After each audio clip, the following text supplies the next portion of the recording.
네, 안녕하십니까. 자, 만나서 반갑습니다. 근데 좀 아쉽게도 제가 약간 좀 감기기가 있어서 그러니까 마지막 그 한 5일째? 그래서 오늘 수업을 좀 일찍 끝낼 수도 있어요. 좋아하지 마세요. 음, 뭐 어쨌든 하는 데까지 해보고 아니다 싶으면 다소 좀 일찍 끝날 수도 있습니다. 그걸 좀 염두에 두시기 바랍니다. 자, 먼저 수업하기 전에 본격적으로 하기 전에 OT를 좀 진행해 볼게요. 자, 여러분들이 2차 공부를 어떻게 하는 게 바람직한지, 어떤 목적을 가지고 하는 게 좋은 건지, 일단은 동차라고 생각하고 언급하겠습니다. 당연히 우리가 동차반이니까. 자, 이 중에 누군가는 뭐 3차일 수도 있고, 누군가는 내년을 생각해서 미리 좀 들을 수도 있겠지만, 내가 딱 보니까 거의 대부분 그런 것 같진 않아요. 그냥 올해 동차를 목표로 하시는 것 같아요. 자, 그러면 이쪽으로 한번 봅시다. 일단은 2차 시험에 대해서 좀 언급할게요. 원가 관리회계 물론. 자, 2차 원가 관리회계는 자, 회계학 일부에서 나오죠. 뭐 잘 알겠지만 회계학 일부에서 출제가 되는데 자, 재무 원가가 약 6대 4죠. 6대 4. 60대 40 정도 비율로 나와요. 자, 문제수는 두 문제대 두 문제. 그러니까 원가회계는 한 문제당 무조건 20점이에요. 재무회계는 한 문제당 30점이고 문제수는 똑같고 물어본 재무회계가 좀 더 많겠지. 그래서 각각 두 문제씩이다. 그러면 여러분들이 이렇게 생각하시면 돼요. 전체 공부 범위 대비 점수를 놓고 보면 원가회계가 굉장히 효율성이 좋은 거예요. 재무회계하고 원가회계 범위를 보면 재무회계가 원가회계 약 1.5배 이상이라고 봐야 되겠죠. 좀 더 된다고 저는 생각하거든. 재무회계 범위가 고급 회계까지 있으니까. 그거 생각하면 공부 효율성이 되게 좋은 거고. 자, 여러분들이 동차 합격을 하기 위해서는 다음 두 가지 점수 중에 하나를 획득해야 돼요. 자, 올해는 일단은 60점은 맞아야 되겠구나 이렇게 생각을 하고 일단 준비를 하셔야 됩니다. 작년에 거의 59점인가 그랬었죠. 59점대.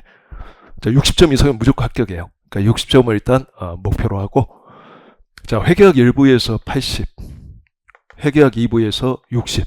즉 계산량에 좀 초점을 해야 돼요. 이거 어려운 점수야. 맞기가 60점은.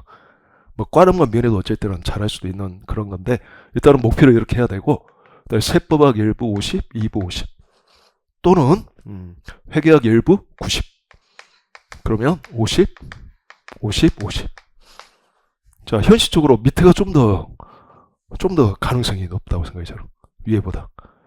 아니, 제 주위에 회계학 1부 96점 만 사람도 있고 그래요. 근데 떨어졌어.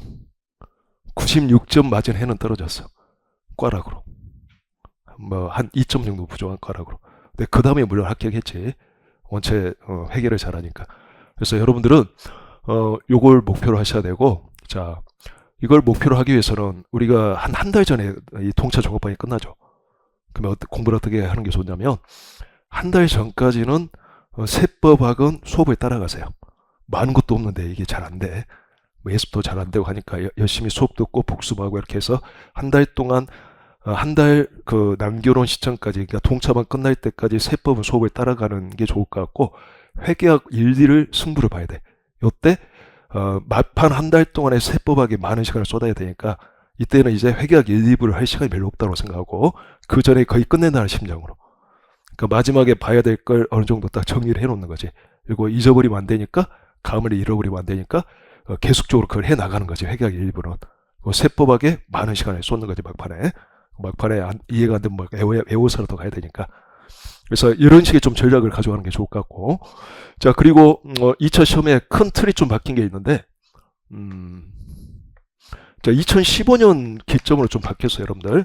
2014년까지는 문제 3번에 배점 20점 이렇게 나오다가 갑자기 2015년부터 물음 1번에 배점 얼마, 물음 2번에 배점 얼마 이렇게 바뀌면서 자, 이제 뭐가 바뀐 거냐면 채점 기준이 바뀐 거예요. 그 전에는 부분점수도 줬다고 생각해요. 그리고 문제 이제 그 좀 난이도를 보고 물음별 배점도 좀 사후적으로 좀 바꾸고. 근데 이제 그렇게 하지 않겠다는 거지. 그러면 이제 어떻게 하냐면 정답을 맞추는 게 중요해. 자, 주관식 시험이 아니야 이제. 회계학 1과 2는 주관식 시험이 아니라고 생각해. 거의 쓰는 게 별로 없어요. 푸는 거야. 숫자를 가지고 답을 내는 거고 단답형 시험인 거야. 정답을 맞추면 그 물음의 배점을 다 맞는 거고 아무리 과정이 좋아도 정답 틀리면 빵점. 그냥 배점 너무 맞거나 빵점인 거지 중간 배점은 거의 없어요. 무슨 말인지 알겠죠? 거의 없다고 생각해야 되고, 자, 따라서 2015년부터 이제 물음별 배점으로 바뀌었으니까, 자, 답안 작성 방법 알려줄게요, 제가. 이게 중요합니다. 동차 때는 가장 못하는 게 이건데, 자, 답안지는 이렇게 작성하는 게 원가 관리에게는 좋아 보입니다. 자, 이게 8절지가 이렇게 있죠. 그러면 이렇게 양쪽에 이렇게 있죠. 양쪽에 이렇게. 그러면 이쪽에다는 답만 적는 거예요. 이런 식으로. 자, 문제 뭐 3.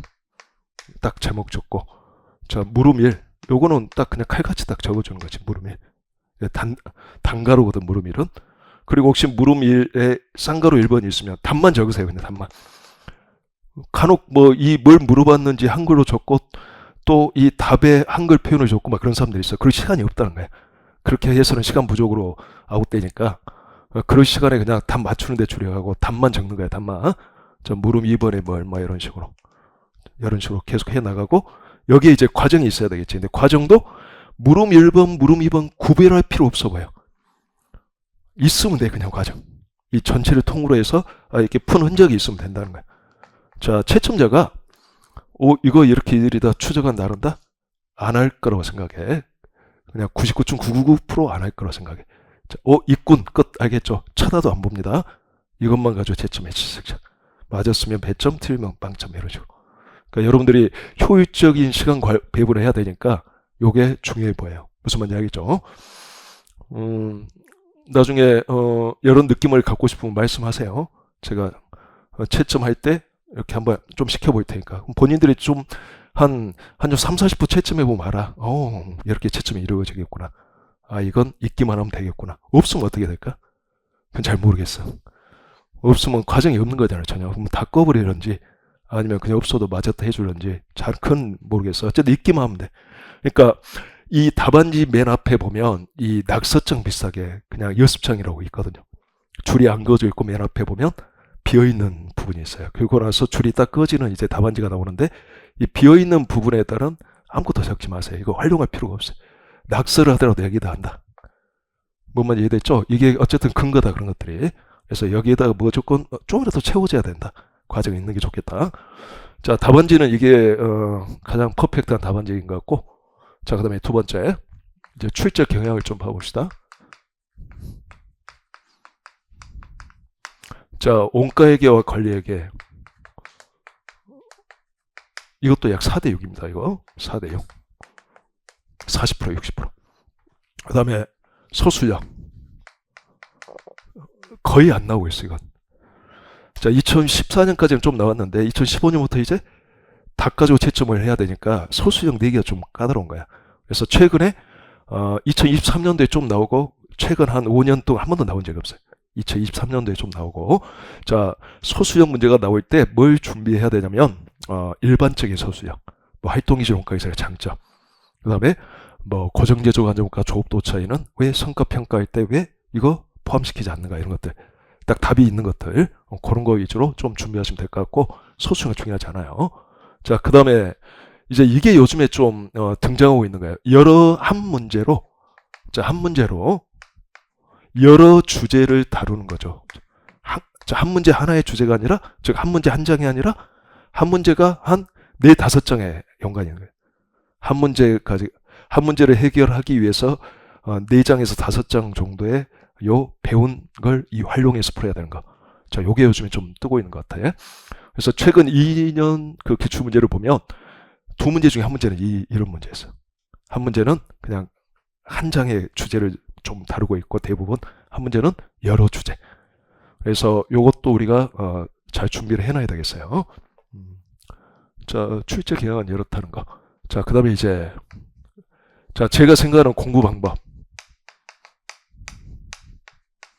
물론 이건 사람마다 그 공부하는 방법이 다르기 때문에 여러분들이 참 좀 하시기 바라요. 여러분들이 가장 본인에게 맞는 방법을 찾는 게 중요한데, 자, 수업을 활용해서 가장 효율적인 공부 방법은 제 생각은 이렇습니다.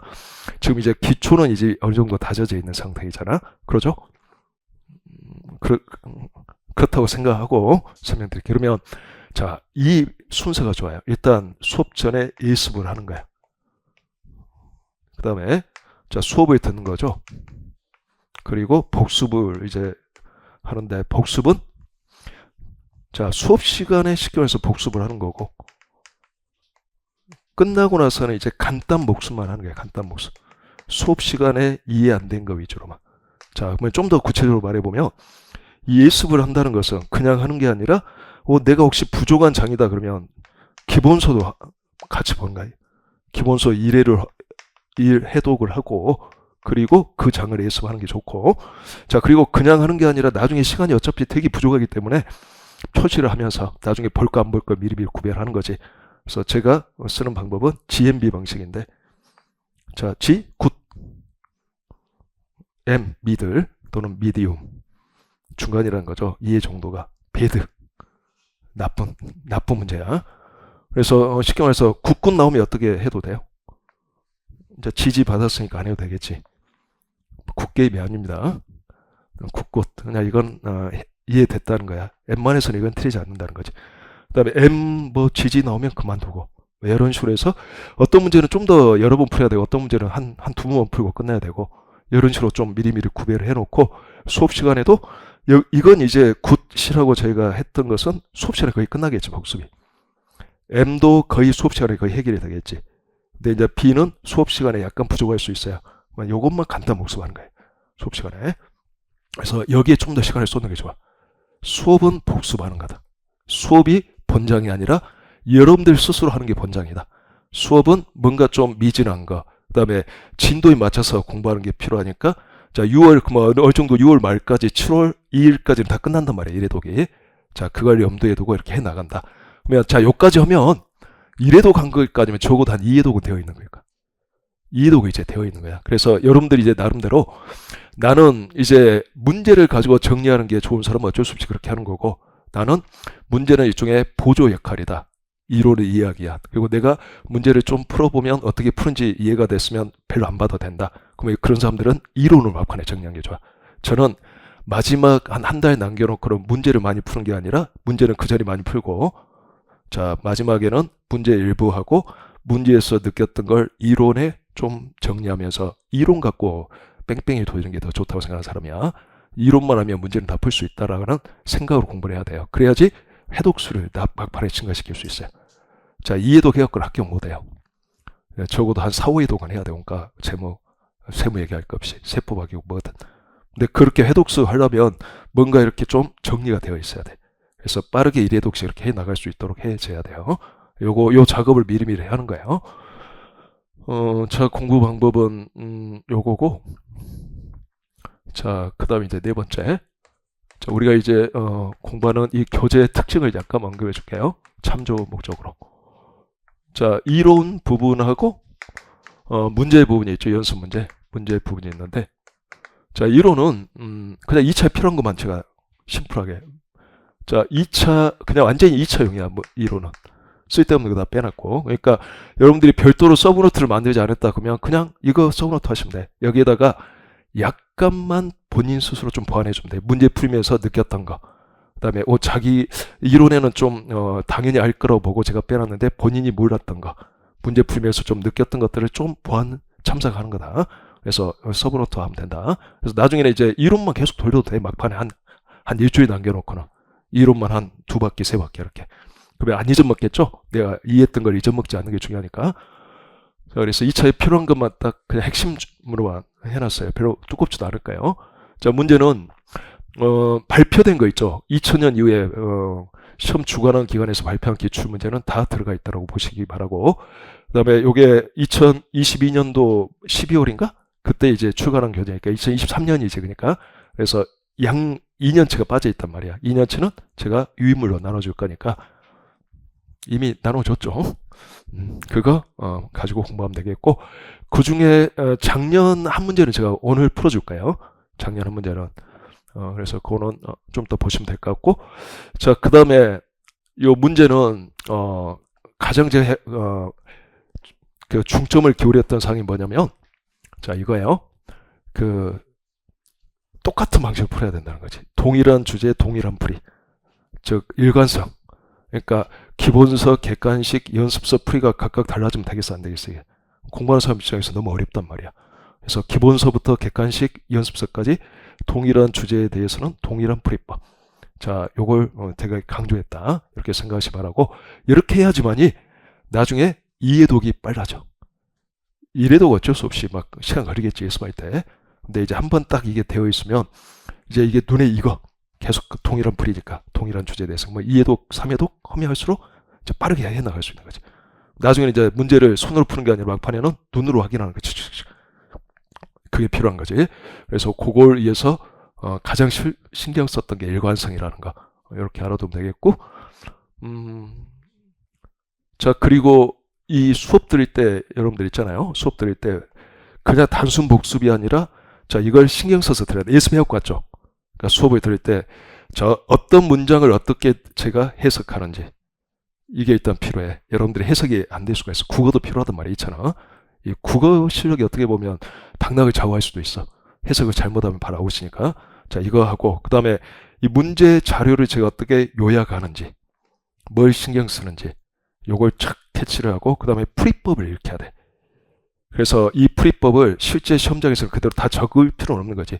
실제 시험장에서 한글은 거의 안 적는다고 생각하면 돼. 이쪽에다가 풀이할 거 아니에요? 여기다 한글을 적을 필요 없어. 그냥 숫자만 나 이래도 상관없어. 한글을 아주 약으로 적어도 되고, 거의 보지 않기 때문에. 그러니까 이런 거 갖고 시간 끌려가지 말고 자기만 알아먹기만 적으세요. 그래서 심플하게 해서 계속 똑같은 방식으로 풀면 한글을 안 적고 풀어나가면 되는 거니까. 그래서 좀 빨리 풀 수 있도록 해놔야 돼. 요즘에 제가 느끼면은 2차의 핵심은 시간인 것 같아. 시간. 1차도 마찬가지지만. 그래서 여러분들이 이 원가액에 투입해야 되는 시간은 제 생각에는 약 35에서 40분인 것 같아. 두 문제 푸는데. 한 문제당 18분 정도? 20점을 위해서 18분, 17분 정도 투입하는 거지. 뭐 답만 맞추면 되니까 풀 수 있어요. 보통 한 문제당 물음이 한 5개 정도. 적으면 4개일 수도 있고, 그 정도 생각하면 돼요. 자, 교재는 이렇습니다. 어쨌든 이론과 문제인데, 문제는 일관성을 가장 강조했다. 무슨 말이야? 그래서 2회독, 3회독 하면 좀 빠르게 볼 수 있도록, 막판에는 눈으로 쓱 확인할 수 있도록, 자, 이걸 가장 신경 썼다는 거고, 그다음에 이제 5번째. 자, 공부할 때 가장 중요한 게, 요건 이제 방법론이고, 큰 틀에서 생각하면, 저는 숲과 나무라고 생각하거든. 무조건 이 숲과 나무가 되어 있어야지 그 과목에 대한 이해도가 빨리빨리 증가해요. 자, 나무는 우리가 이제 구체적인 내용을 이해하는 거고, 그 전에 뭐가 좀 되어 있어야 될까? 이 숲의 아웃라인이 이렇게 되어 있어야 돼. 이 숲의 아웃라인이 있어야지 이렇게 나무를 심어 나갈 거냐. 나무 같아요? 뭐 갑자기 나무는 아닌 것 같아. 어쨌든 뭐 나무를 합시다. 이렇게 나무를 이제 심어 나가는 거예요. 그래서 자, 지금부터 이제 본격적으로 수업 들어가기 전에 OT의 마지막 주제로서 다시 한번 반복해 보자. 이 숲을 위해서 만들어 놓은 게 개관이에요. 개관. 자, 재무회계는 거의 모든 교재의 순서가 다 똑같을 거예요. 세법도 거의 똑같아. 법전을 알려주는, 법전의 내용에 이해시키는 거고, 재무회계는 기준서를 이해시키는 거지. 거기 때문에 거의 똑같을 수밖에 없는데, 원가 관리기는 그렇지 않아. 똑같은 오히려 그 이상한 거야. 원가 관리기는 교재가 뭐 10권이다 그러면 10권이 다 달라야지 맞는 거야. 그러니까 용어도 좀씩 다르고, 또 교수님마다 용어도 다르고, 생각하는 게 좀씩 다르단 말이야. 순서도 다르고. 그래서 이 모든 걸 다 하는데 우리가 소화할 필요 없는 거잖아. 그래서 공부하기에 가장 필요한 거 하나만 제대로 수업을 이해하면 되는 거니까, 자, 제가 생각하는 수업을 알려줄 거니까 이 개관을 먼저 공부를 하고 1장 들어가도록 할게요. 자, 여러분들 맨 앞에 교재 보면 개관 나와 있을 거예요. 여기 이렇게 나와 있죠. 여기 목차 다 지나고 나서 나와 있죠. 요게 숲이야. 요게 숲. 제가 생각한 숲. 이걸 딱 머릿속에 딱 넣어놔야지, 아, 내가 지금 뭘 하고 있는지.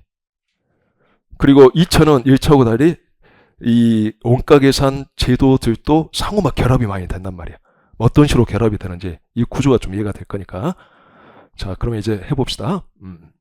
첫째, 개관을 설명하면, 자, 원가 관리회계는 크게 원가 회계와, 자, 관리회계로 이렇게 구별할 수 있어요. 관리회계. 그래서 원가 관리회계라고 하는 거죠. 속으로 이렇게 생각하는 사람이 전부 다 알고 있는 걸 왜 말해? 자, 원가회계 목적은 뭘까요? 원가, 제품 원가 계산하고자 하는 얘기예요. 그래서 우리는 초지일간 원가 계산 방법들을 배우는 거예요. 방법들을. 그래서 우리는 이렇게 해나갈 거예요. 1장, 2장에서는 원가 관리액의 공통 기초 주제를 우리가 공부할 거예요. 뭐 용어를 배운다거나, 뭐 제조기업의 재무제표를 어떻게 작성하는지, 자, 재무회계에서 배우지 않았던 걸 배운다거나, 또는 가장 공통적으로 등장하는 게 원가 배분이기 때문에 원가 배분을 배울 거예요. 그래서 1장, 2장의 기초학습을 딱 끝내고 나면 이제 3장부터 자, 9장까지가 원가 회계를 공부하는 장이에요. 원가 회계를 공부한다는 것은 다른 거 없어요. 제품 원가 계산하는 방법을 배운다는 뜻이야. 우리가 배워야 되는 원가 계산 방법이 총 몇 가지가 있냐면 두 가지, 세 가지에서 총 몇 가지죠? 36가지 방법이 있지. 우리가 알아둬야 될 거. 실은 더 있어. 근데 가장 축약하게 하면 이 정도 방법이 있다는 거지. 이것들은 상호간에 다 결합 적용된다는 거죠. 그래서 이런 식으로 배울 거야. 두 가지, 세 가지를 각각 자 어떤 주제에 따라서 구분해서 각각 배울 거야. 그러니까 이 36가지를 1번부터 36번까지 번호 매겨서 배우는 게 아니라 두 개, 세 개 이렇게 배운다는 거지. 그리고 8장 정도에 가서 이것들을 많이 결합하게 될 거고, 자, 이 결합이 중요한 거야, 2차에서는. 자, 이제 요것들을 이제 원가 계산 방법들을 이제 쭉 배워보면 하나, 둘, 셋, 네 가지로 구별하는데, 자, 먼저 원가 배분을 합시다. 원가 배분을 자, 조업도만 가지고 대충 할래. 뭐 80년대 이전에 있었던 전통적 원가 계산이야. 자, 전통적 원가 계산이라고 해. 전통적. 아니야. 이 조업도만 가지고 안 할래. 다양한 활동별 원가 동의를 가지고 할래. 그래서 활동이라는 게 이제 등장해. 그래서 활동별로 각각 집계한 다음에 활동별로 원가 동의 배부 기준을 정해서 정확하게 배부를 하고자 해. 제품의 원가 계산을 정확히 하고자 해. 80년대 이후에 등장한 활동 기준 원가 계산. 자, 이렇게 일단 구별할 수 있어요. 우리는 1장부터 8장까지는 자, 전통적 원가 계산에서 배우는 거고 9장에서 활동 기준 원가 계산을 이제 추가해서 배울 겁니다. 자, 그다음에 제품의 원가를 어떻게 집계할래? 자, 개별 작업별로, 개별 제품별로 집계하는 방식도 있고, 그냥 제조 공정별로 종합 집계해서 완성품과 기말정품에 뿌릴 수도 있단 말이야. 그래서 개별 작업별로 집계하면 개별 원가 계산이 되겠고, 아니야. 제조 공정별로 종합해서 집계. 뭐 종합 원가 계산이야, 종합 원가 계산. 자, 이거는 내가 선택의 문제가 아니라, 어떻게 보면 약간 필연의 문제인 거야. 자, 소량을 미리 주문받아서 생산한 형태의 기업은 각각 주문받은 내역이 다를 거니까 주문받은 제품이 좀씩 차이가 있을 거니까 개별 집계하는 게 맞는 거고, 자, 동일한 제품을, 동종의 제품을 대량으로 연속 생산한다면 굳이 한 개 따로따로 집계할 필요 없겠죠? 자, 공정별로는 좀 구분할 필요가 있으니까 제조 공정별로 집계해서 5단계를 통해서 뿌리고자 하는 거지. 그래서 종합원가 계산, 특히 개별 원가 계산은 자, 정상원가 계산과 이제 결합해서 많이 나오는데 이건 원가 흐름의 가정이 일반적으로 개별법이야. 개별법. 종합원가 계산은 서임선출법, 평균법. 요게 이제 필요하겠죠. 자, 그다음에 이 종합원가 계산의 확장이 뭐냐면 이 확장이죠, 이건. 바로 연산품과 부산물이 존재할 때, 자, 연산품과 부산물의 원가 배분을 다뤄야 돼. 원가 계산을. 자, 결합원가 계산이라고도 하죠. 그래서 종합원가 계산이 필요한데 요것만 가지고는 안 돼. 5단계만 가지고는 안 되고 특수한 원가 배분을 추가로 더 공부를 해줘야 돼. 바로 결합원가 배분이란 걸. 그래서 결합원가 계산은 당연히 종합원가 계산과 항상 같이 생각해야 된다. 이거의 특수한 원가 배분을 다루는 거다. 자, 그러면 이렇게 두 가지죠. 개별원가 계산, 종합원가 계산. 물론 혼합원가 계산도 있어요. 이 두 가지의 특성을 다 골고루 다 가지고 있는 것도 있어. 그거는 이제 우리가 본에서 공부를 하도록 할 겁니다. 그래서 이렇게 두 가지가 있고, 그 다음에 제품의 원가를 자, 어떻게 측정할래? 자, 실제 발생액으로 측정하면 실제 원가 계산. 아니야. 사전에 미리 정해놓은 자, 제조 간접원가 이해정 배부율의 제조 간접원가 이해정 배부율을 미리 정해놓고 필요할 때마다 그냥 예정 배부하는 거야. 자, 그러면 요게 정상원가 계산. 그 다음에 사전에 모든 제품 단위당 표준을 정해놔. 그래서 그냥 표준원가로 측정하는 표준원가 계산. 이렇게 세 가지가 있다는 거죠. 세 가지 방식이 있어요. 자, 그 다음에 이제 마지막으로 제품의 원가를 자, 어떤 원가 요소로 구성할래? 즉 제공품 계정 차변에 어떤 원가 요소가 들어오냐 하는 이야기야. 자, 제조원가 전부가 제품의 원가다. 전부 원가 계산. 오, 변동 제조원가만 제품의 원가야. 변동 원가 계산. 아니야. 직접 재료 원가만 제품의 원가야. 초변동 원가 계산. 이렇게 세 가지로 구성이 돼요. 그래서 우리 이제 이런 식으로 공부할까요?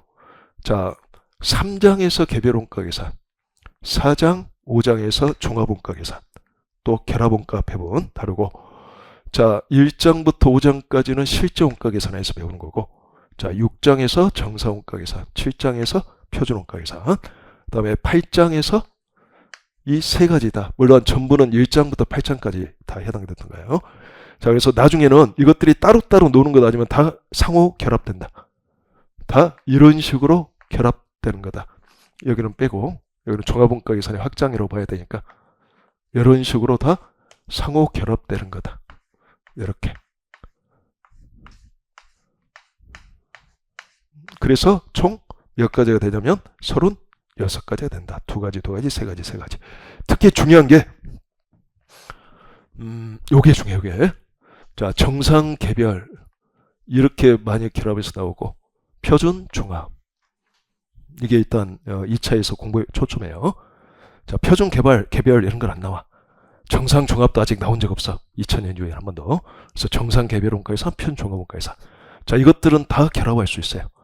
자, 나중에 이제 8장 정도 가면 이 전통적 원가 계산하에 이 모든 결합을 다 다룰 거예요. 그래서 이런 것까지 공부를 할 거예요. 자, 변동, 표준, 종합, 초변동, 표준, 종합, 이런 거 다 공부한다는 거지. 자, 변동, 정상, 개별, 초변동, 이건 없고 전부 정상, 개별 이런 거 다 공부할 거야. 나중에 와서. 자, 그러면 이제 나중에 가면 순서가 이게 필요해. 이 구성이 먼저 정의되어야 되는 거야. 자, 이거는 제품 원가 계산하는 방법들이에요. 여기서부터 여기까지. 그래서 제공품 계정이 존재하면 제품 원가 계산의 출발점은 이 제공품 계정에서부터 출발하게 되는데, 자, 먼저 논해야 되는 게 여기에 어떤 원가 요소가 들어오냐. 구성이 먼저 1번이야. 자, 들어온 걸, 이 구성된 걸 뭐로 측정할래? 두 번째가 측정이야. 측정.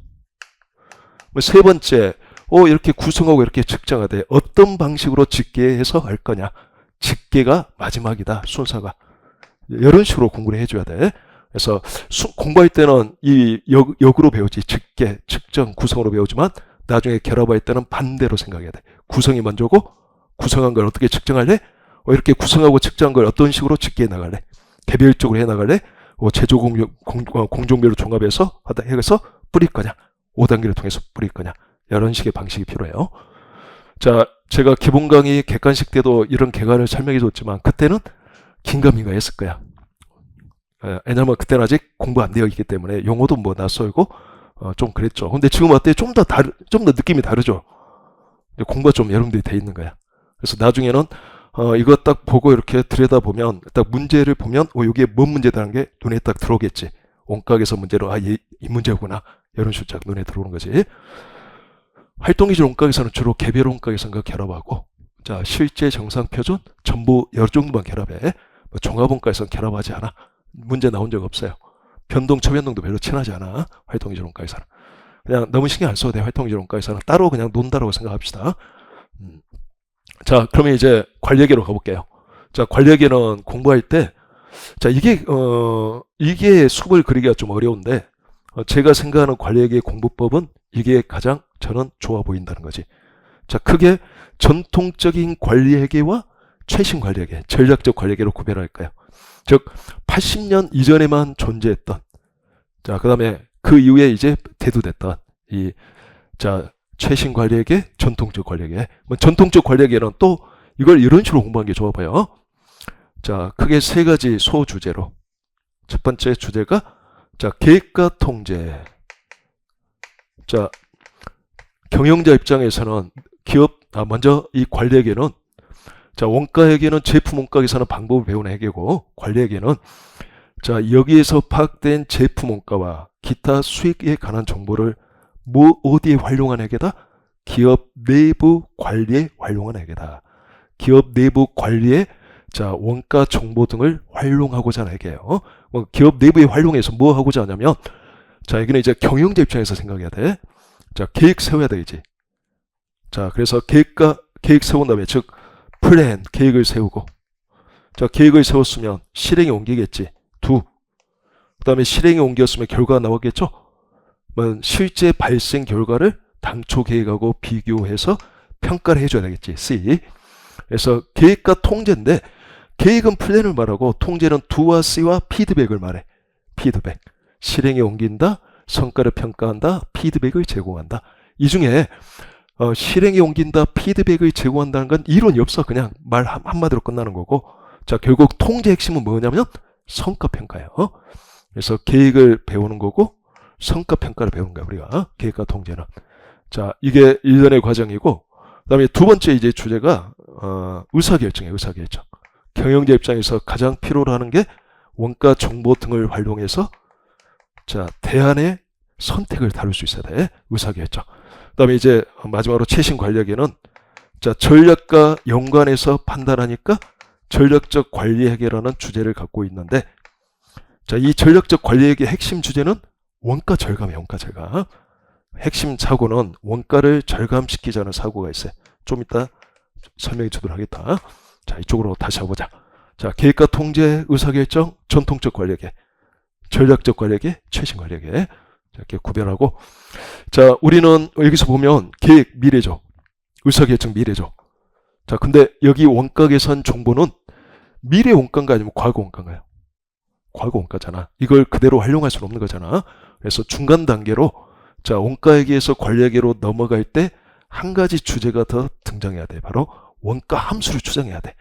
원가 함수, 선형 원가 함수와 학습 곡선에 적용된 비선형 원가 함수를 추정하여 이를 토대로 미래 원가를 예측해서 계획 세우고 의사결정에 이용해야 돼. 그래서 원가 추정을 다뤄야 돼, 먼저. 자, 10장에서 원가 추정을 다루도록 한다. 여기서부터 이제 관리회계다. 이제 계획으로 이제 넘어가자. 원가를 추정했으니까. 자, 계획은 크게 두 가지로 다룬다. 하나는 기업 입장에서 단기 관점에서 단기적 영업활동만을 전제로 기본적으로 이익에 관한 계획을 수립할 수 있어야 되잖아. 단기 이익 계획 수립. 가장 대표적인 게 뭐 내가 원했던 이익을 달성하기 위해서는 몇 개를 팔아야 되지? 뭐 매출액이 얼마 나와야 되지? 또는 내가 손해 안 보려면, 내가 손실이 발생하지 않으면, 즉 손익분기점이 되기 위해서는 판매량이 얼마가 돼야 되지? 뭐 이런 것들. 그래서 손익분기 분석과 목표이익 분석을 주제로 하는 CVP 분석을 우리가 먼저 배워야 돼요. 그래서 CVP 분석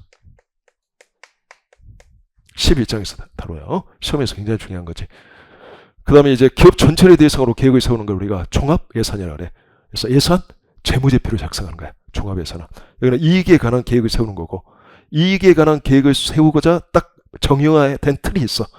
기본 과정 깔고 정형화 시켜놓은 틀을 가지고 이익에 관한 계획을 어떻게 세울 건지 배우는 거고, 그 다음에 기업 전체 예산, 손익관서를 작성하는 또는 재무상태표 등을 작성하는 종합예산이라는 걸 배운다.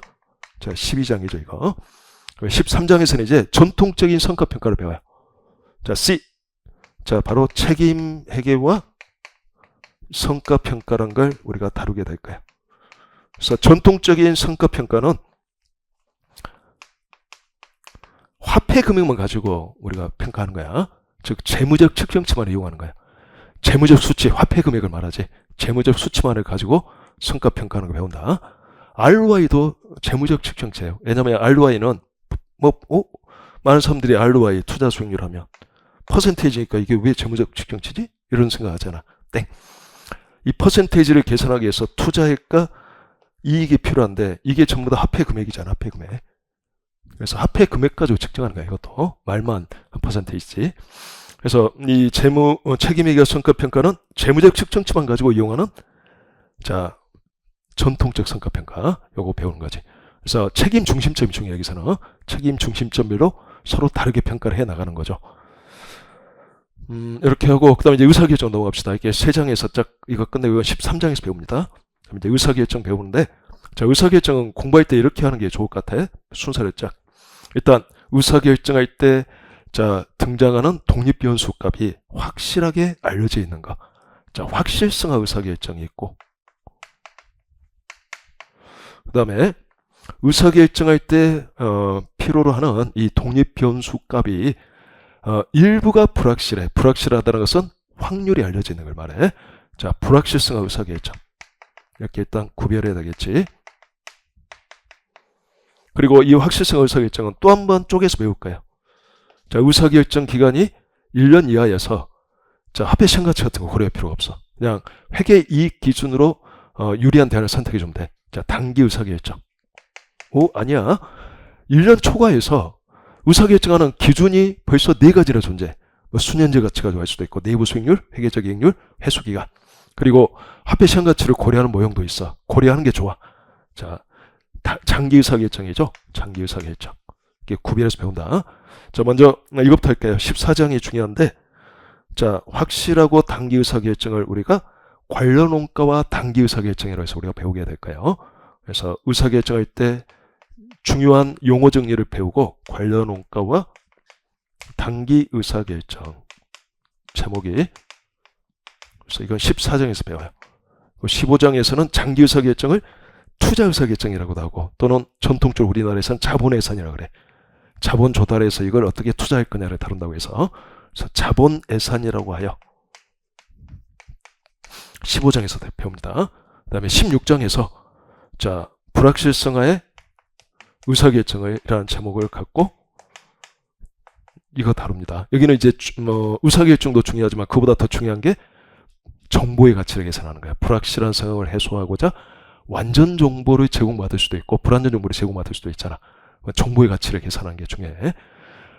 최근에는 그 회계사 시험에서만 나오던 주제들이 상당 부분 시험사에서 출제가 되고 있어. 2020년 이후로, 2019년 이후로 가장 대표적인 게 이 종합원가 계산에서 예전에 한 번도 안 나왔던 뭐 복수의 검사 시점, 공소원 있는 종합원가 계산에서 지금은 이제 그건 아무것도 아니야. 뭐 그것도 나오고, 그 다음에 이 결합원가, 배분과 종합원가 계산이 이렇게 같이 결합 적용되는 것도 여러 번 등장했고, 예전에 잘 안 나왔던 형태란 말이야.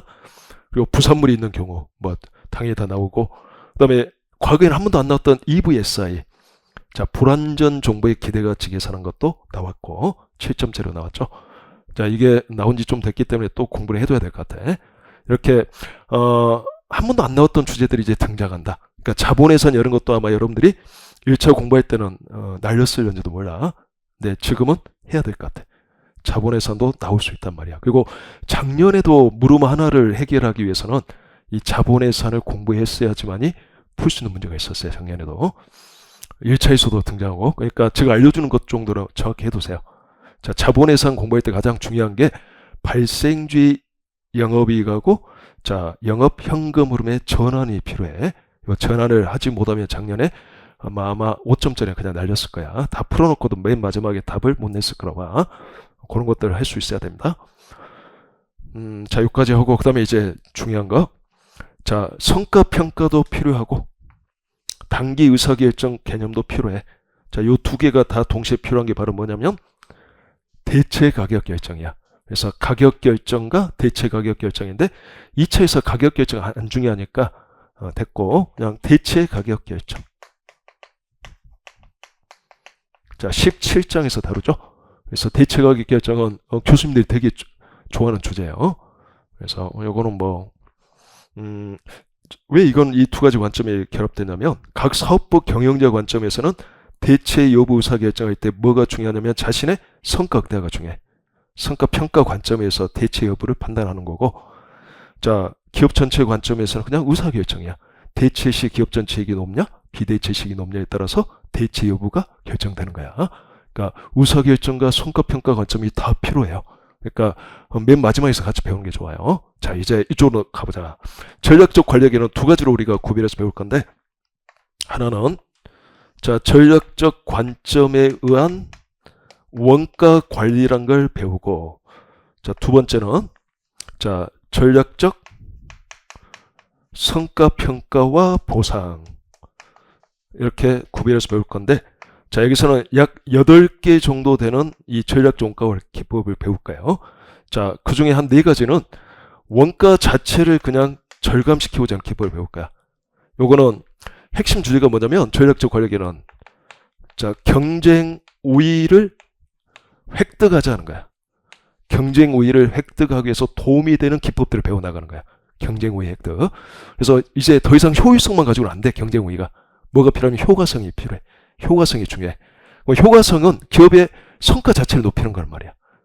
그러면 핵심적인 수단이 원가 절감이야. 그래서 원가 자체를 절감하는 기법 한 4가지 배우고, 그다음에 품질을 높여서, 자, 과거에는 비재무적 측정을 했던 부분, 즉 불량률 이런 거로 관리했던 이 품질에 관한 것도 품질 원가라고 해서 합해 금액으로 환산해서 이걸 분석하고 관리하는 기법을 배워요. 그래서 품질 원가 한 가지 배우고, 그다음에 시간 지연으로 인한 시간 원가, 이 2가지는 과거에 비재무적 측정만 했던 거지. 근데 이제 품질 원가, 시간 원가 다 화폐 금액으로 바꿔. 다 원가야, 원가. 품질 원가는 불량품과 관련된 원가, 시간 원가는 시간 지연과 관련된 원가. 낮으면 낮을수록 좋아. 자, 이거 줄이고자 하는 거, 이거 줄이고자 하는 것들을 배우는 거야. 원가 절감. 그 다음에 혁신도 있는데, 혁신은 뭐 별도 이론이 없어요. 그래서 3가지 기법들을 배워나간다. 그리고 이게 다, 이 3가지가 다 들어있는 사고도 있다. 그래서 4가지, 1가지, 1가지, 2가지 해서 총 8개 기법을 배워나갈 거야. 그 중에 가장 중요한 게 한 2개 정도 될 것 같아. 여러분들은 그 2개의 초점을 가지고 공부하되, 나머지는 좀 가벼운 마음으로 좀 정리해두자. 자, 세무사 시험에서 이 전략적 관리학에는 출제가 아주 많이 되고 있는 건 아니다.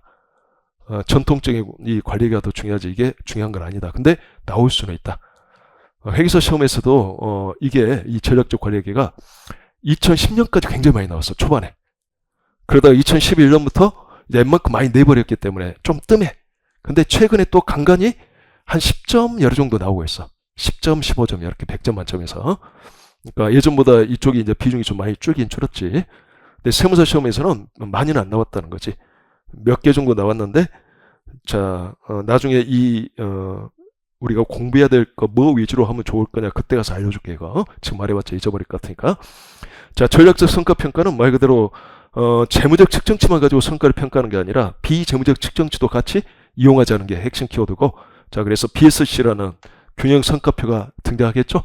근데 이거는 시험에 있어서 중요할까, 중요하지 않을까? 이거 문제 만들기 어려워. 대부분 또 서술형이 좀 필요해. 근데 최근에 이 답만 가지고 채점하려고 하다 보니까 서술형을 좀 꺼려한단 말이야. 그런 측면에서 약간 중요성은 좀 떨어지고 있어. 그래서 여기는 좀 가벼운 마음으로 공부할 거다. 보상은 별로 안 다뤄도 될 것 같다. 좀 가벼운 마음으로 몇 개만 제가 서술형 대비해서 이렇게 알아두십시오 하는 것만 이해하시면 될 것 같아. 그래서 이거는 별로 시간이 안 걸릴 거예요. 자, 이런 식으로 수비 그려져 있는 거예요, 수비. 무슨 말인지 이해됐나요? 그래서 우리가 공부할 때 뭘 하고 있는지, 자, 17장, 18장에서 이것들 배우고 19장에서 이거 배우고 끝날 거다. 그래서 요 문제 수도 그러고 페이지 수도 그러고 약 4대 6 정도 이렇게 비중을 좀 차지하게 될 거고, 이런 거예요, 여러분들. 동차 때는 원가회계 쪽을 잘 봐야 돼. 이건 틀리면 안 돼. 관리회계 쪽은 조금 더 시력이 원활해지게 수비 경고에서 안 헷갈린단 말이야. 그래서 문제 자체만 놓고 보면 관리회계 문제가 더 쉬워. 원가회계 문제보다. 오히려 원가 쪽이 더 문제가 어려워. 근데 동차생들은 좀 반대일 거야. 원가 쪽이 좀 더 쉽게 느낄 거야. 이유는 원가는 해독수가 많아. 관리회계는 뒤로 가면 갈수록 해독수가 적어. 그러니까 아무래도 조금 불안해. 본인들 스스로 생각해도. 아직 뭔가 틀이 없는 것 같아. 그러기 때문이야, 다른 게 아니라. 근데 문제 자체만 놓고 보면 이게 더 쉬운 거예요. 이쪽에. 자, 여기까지 해서 개간 다 마무리할게요. 그래서 요 개간을 항상 공부하면서 내가 지금 뭐 하고 있지? 이걸 염두에 두고 공부를 한다. 그래야지 뭔가 좀 그러니까 여러분들 뇌가 이렇게 생겼잖아. 그럼 뇌를 일단 이렇게 구획 정리한 거예요, 지금 우리가. 이런 식으로. 이게 우리의 뇌라고 합시다. 일단 뇌를 딱 2등분 했잖아. 그리고 원가에게 관리에게 위치했잖아. 그리고 이제 1장, 2장 딱 기초 끝나고 쫙 2가지 배우고, 또 2가지 배우고, 또 확장 하나 배우고, 3가지 배우고, 3가지 배운다고 생각하면 돼. 그 다음에 이제 맨 마지막에서 이것들이 이제 결합 단계를 이렇게 다 배우는 거지. 그리고 이제 관리에게는 또 착 3부분을 딱 쪼갠 다음에, 플랜 2개 배우고, C 됐고, 2 됐고, C 1가지 배우고, 이런 식으로. 그 다음에 의사결정은, 확실하고, 단기, 장기, 불확실 딱 배우고, 요 성과평가 의사결정이 딱 결합된 거 배우고, 그 다음에 전략적 관리에게는, 주된 주제가 원가 절감인데, 8개 기법 배우고, 1가지, 성과평가 방법 배우고, 딱 이런 식으로 해 나간다고 생각해야 돼. 그래야지, 내가 지금 이제 뭘 하고 있는지, 그리고 나중에 이제 좀 공부가 조금 덜 되어 있어도 문제 보면, 요게 몇 장에 관한 문제인지, 어떻게 그럼 몇 장에 관한 문제를 다 확정할 수 있으면 어떻게 풀어야 되는지 우리가 연습했기 때문에 풀 수 있는 거잖아. 이거 어떻게 자료를 찾아야 되는지 이런 것들도 알 수 있잖아. 그런 식으로 공부를 해 나가기 바랍니다. 동체 때는 많은 해독수는 불가능해요. 뭐 유해생들처럼 뭐 10회독 이렇게 할 수는 있을까 없을까? 거의 불가능해 10회독. 제가 보기에는 맥시멈 한 지금부터 시작해서 한 5회독? 5, 6회독이라고 생각했는데 최소한 4, 5회독은 해야지 합격할 수 있다고 생각해요. 그나마 그게 딱 기본 조건이야. 해독수가 그것도 안 되면 좀 쉽진 않아. 근데 그렇게 해독수가 되려면 이 6월 말까지가 중요해. 요때 해놔야 돼. 요때. 회계학 1부, 2부는 끝내놔야 돼. 세법학을 위해서 맨 마지막 한 달은 좀 남겨야 된단 말이야. 뭐 이때 회계학 1, 2를 전혀 안 해버리면 완전히 떨어져 이거.